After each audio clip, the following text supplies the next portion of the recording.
Bilisan mo na, Iko. Hindi mo na yung mga gamit natin na eh. Bilisan mo. Bilisan mo na! Ayoko na! Ay! Hindi ko na kaya magtagal dito na. Ayoko na. Bilisan mo! Nay! Ayoko sa'yo! Nay! Bilisan mo na! Tara na, Nay! Hoy, saglit lang!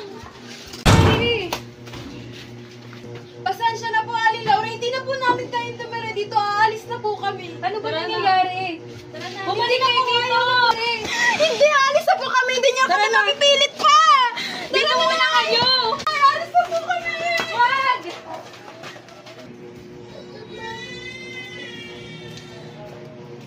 Nakakainis naman to. For renta naman tong bahay na to. Ay, nako.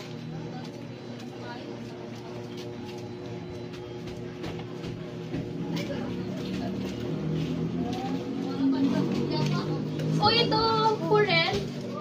May tao kayo dito? Tao po! Ate, wala po dyan yung may-ari doon po. Nasaan?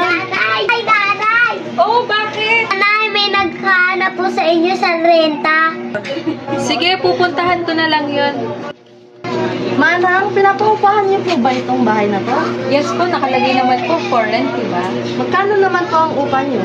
3.5 po a month. Masyado naman po atang malaki ang bahay na ito para sa presyo niyo. Kukunin na namin. Camila, Bakit, Nay? Hindi na tayo makakahanap na kasing ganda at kasing laki nito. Kukunin na po namin yan. sige ho, Manang, kukunin na po namin ang bahay na to. Aba, kukunin niyo din naman pala. Ang dami niyo pang tanong. Halina kayo, pumasok kayo sa bahay, tutur ko kayo sa buong bahay.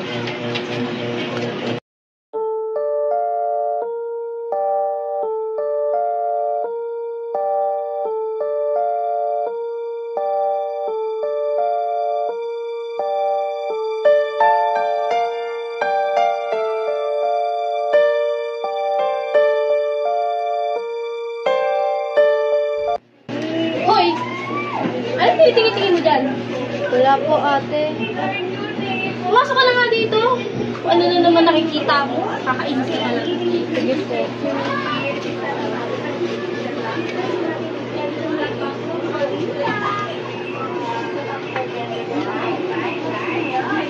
So, ito na yung kontrata para sa paupahan natin. Nandito na lahat ng rules. May permahan na lang po dito.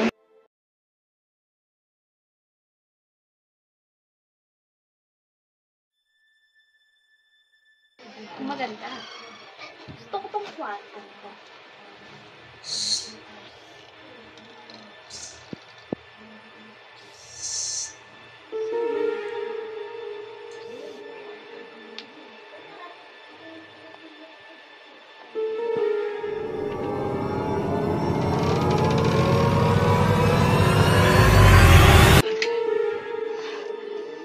Kala ko ano na. Ew! Ang baho naman! Di ba yung nilinisan?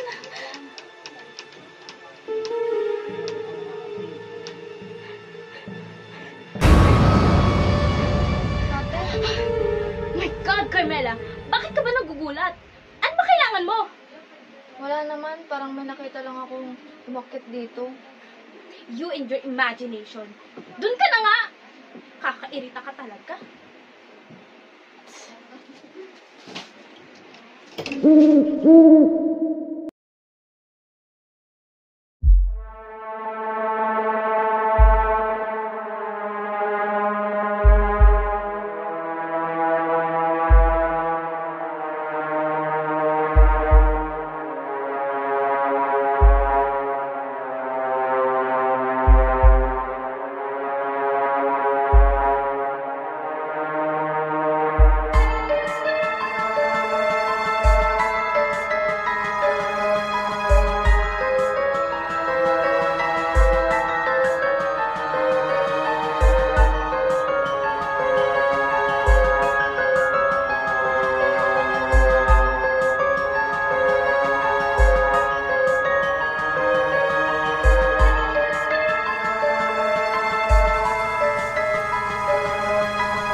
napakamura ng bahay na nakuha natin. Oo nga po, Nay. Sa lahat ng nilipatan ko, ito yung pinakagusto ko sa lahat. Sana di na tayo umalis dito. Napaka-imposible yan sinasabi mo. Eh kung tinamaan na naman ito ng kabaliwan, kaya kaalis na naman tayo dito. Ano ba, Camila? Kung ano-ano naman pinagsasabi mo sa kapatid mo. Bakit totoo naman, Nay, ah? Baliw tong anak mo. Simula nang mamatay si tatay, naging ganyan, Nay, ah. Baliw! Tama na! Ayoko nang marinig yung mga sinasabi mo. Pagtapos nyo dyan kumain, magsiakyan tayo sa taas. Walang na ako ng gana kumain. Nigpiti mo to, ah! Diba, ate? Tulungan na lang kita dyan, ate. Magmasid, umakit tayo sa taas. Ako na bahala. Ito yun po.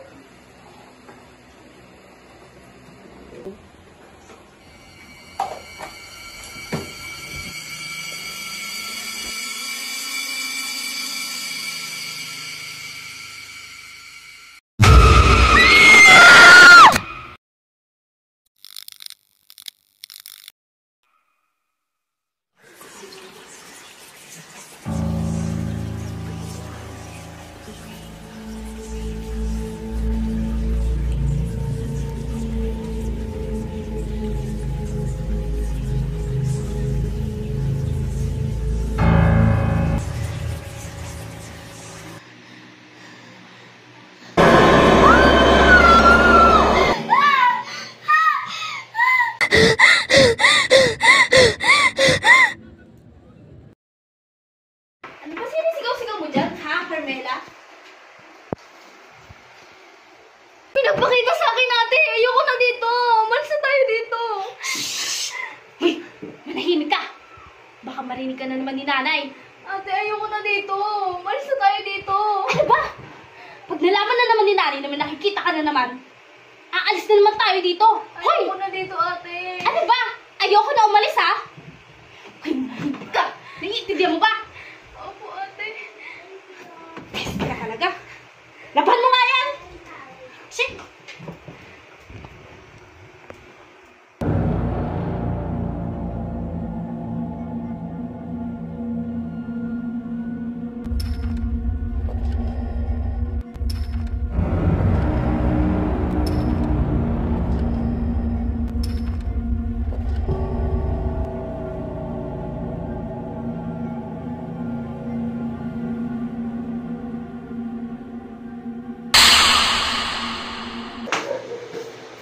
Carmela, kumain ka na ba?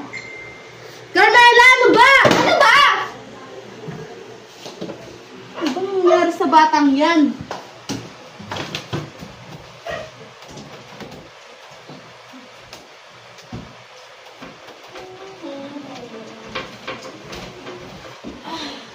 It's a lovely morning. Oh, bakit parang nagtatalo kayo ni Carmela kanina?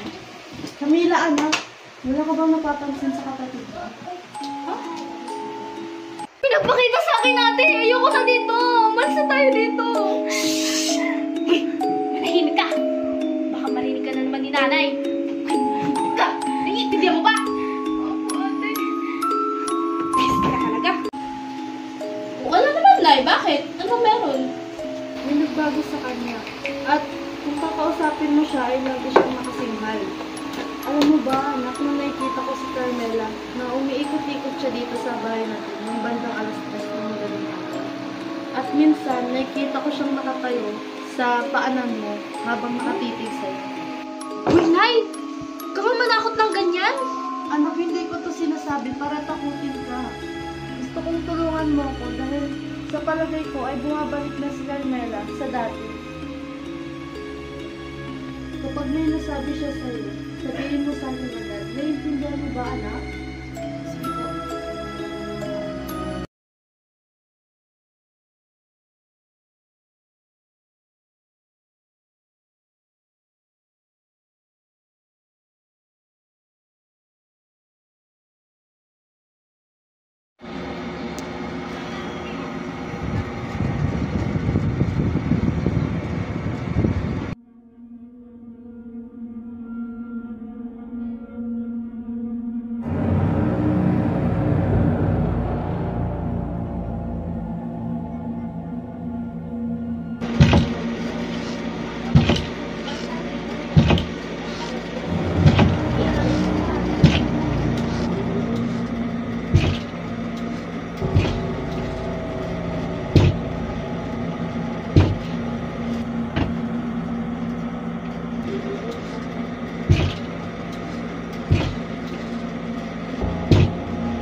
Carmela?